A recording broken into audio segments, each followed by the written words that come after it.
Lobsters are red, right? Well, that's not strictly true. They only turn red once they're cooked. When they're alive, they're a beautiful blue-black colour, just like this one here, which was caught just a few hours ago off the coast at St Abbs. The claws that you can see at the front have got an elastic band around them, and that's really lucky for me. That means I'm not going to get a nasty nip from those sharp pincers. And the claws actually have a different purpose. This one here is thick, which is used for crushing things like sea urchins. This one here is thinner and sharper, and it uses that for cutting things. At the front, it's got these beautiful red long feelers, and it uses those for feeling its way along the seabed. Underneath, it has legs, which are used for walking on the seabed. And at the back of the lobster, you can see it's got a tail. It curls that underneath its body, and it flaps it really, really fast, and it can swim through the water then. On the outside, you'll notice it's got a really hard shell. It's a shellfish, a crustacean. And that means it's got this hard exoskeleton that covers the entire of its body. Unlike humans, who have our skeleton inside, crustaceans, like lobsters and crabs, have their skeleton on the outside of their body. That means in order for them to grow larger, they have to shed their entire exoskeleton, a process we call molting. Then they're very soft and vulnerable, so they'll hide away until they grow a new hard shell. Lobsters can live for a ripe old age, and this one is just about the right size for market, which is where it's going next. It was caught in something like this, which is a lobster pot, known locally as a creel. There's nobody in St Abbs who knows more about creels than Alistair Crowe, so let's go and meet him.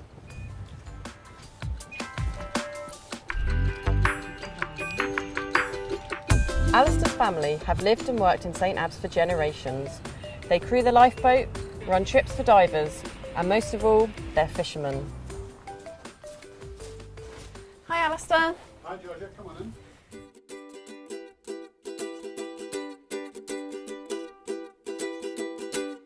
Alistair, we've met one of the creatures that comes out of these things. Can you tell us a bit about how they work? It's basically a trap. It's baited with fresh fish, which hangs in the bag in here. Lobster comes along the seabed, smelling the fish, goes in through the eye here to get his feed of the fish, or in through this one here. Once he's had his fish, he will then make his way out, or he thinks he is anyway. He comes through into here and drops into what we call the parlour end, and that's where he remains trapped until we pull the creel the next morning. They look pretty complicated to make. How did you learn to do it? Well, they're traditional. It's a traditional make. Probably taught by my father and some of the older fishermen. You know, gave you tips and hints. You just pick it up naturally as you go. So they're not difficult. They're just very time consuming to make. The design is the same though as, you know, the traditional creel. Beginning, it would all be natural fibre, but of course it rotted. And nowadays this stuff doesn't rot. This is a sort of mid-term, if you like. It's wood and modern plastic twines.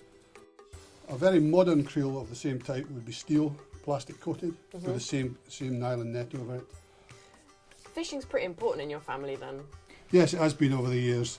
Although I must say nowadays it's changing slightly with, well, my oldest son, he's involved in leisure diving, you know, and he doesn't fish anymore now, so... He used to be a fisherman though? Yes, he was a fisherman and retired from trawling and started taking divers.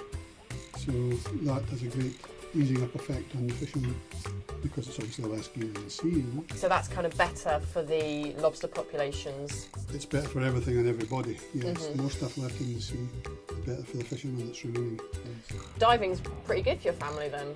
Yes, diving's pretty good. It's pretty good for the village in general, because the revenue to the harbour that we get.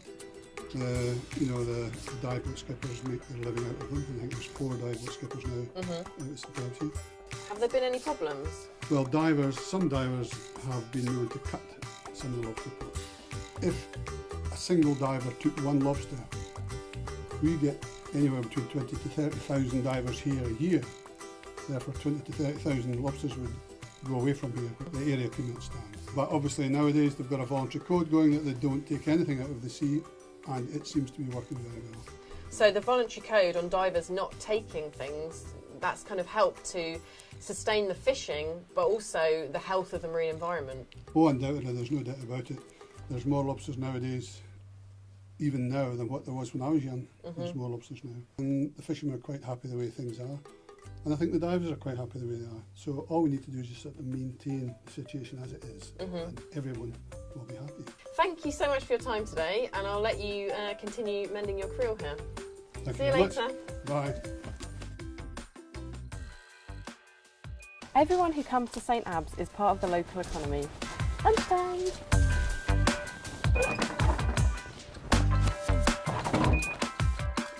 Whether it's divers admiring the lobsters, fishermen catching them and taking them to market, or visitors coming and buying a tasty lobster salad from the cafe, we're all part of the same system.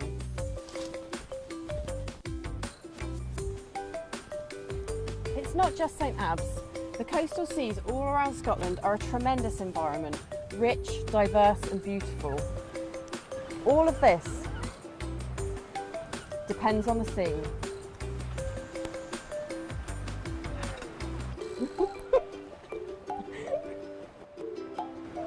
Good salad.